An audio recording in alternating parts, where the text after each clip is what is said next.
First of all, we're delighted that to be asked to be the managing intermediary for the CLIP cities. We have been working with them almost 2 years now. We've taken them through a planning phase, and now we're working with them intensely to implement their action plans around. And their goal is to double the number of low-income young adults who receive a credential or some kind of degree, so that they can go out and work and support their families, and of course contribute to their communities. So the National League of Cities, we do meetings like this. We create peer learning communities so that they can learn and share best practices. We spend a lot of time on a monthly basis, really on the phone or through webinars, talking to them about their challenges, their successes, their wins. We try to provide resources to them. We find expertise in the field to help advance and support their work. And you know, the convenings are I think one of the best learning opportunities, because they can come face to face and really grapple together, steal ideas from each other or borrow ideas from each other. So we love to create that momentum, and it makes them feel that they're part of a national context and that they are not working in isolation.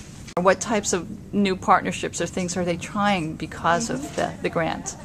Yes, that's a very, very good question. Well, we're here in San Francisco, so let me start with that. San Francisco is really focusing its agenda.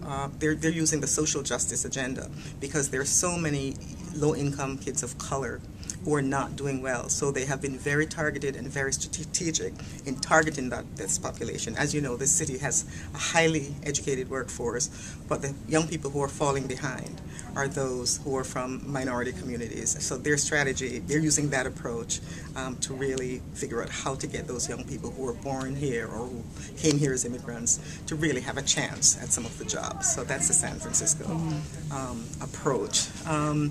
New York City is doing really well. I mean, they have the school system and the colleges are now talking to each other. They're sharing data. They have figured out, how, they have laid out a plan in terms of how many young people they want to succeed. They have a target in terms of where they want to go. And in Mesa, they're really thinking about how to engage the business community in this work.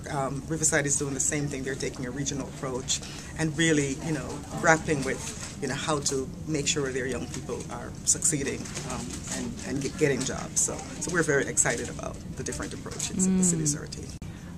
I was very inspired to see the mayor of San Francisco and the chancellor of the city college and the superintendent of schools all in the same room, giving their talks from their personal experience of how important education is. What type of message does that give you for elevating the national conversation around this work? Yes, well, I think leadership matters.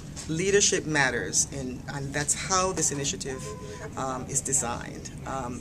We expect the mayor, the superintendent, and the chancellor or the college president to be laying the groundwork, modeling behavior in all cities, in the 4 implementation sites, but also the 7 affiliated cities that are part of this network.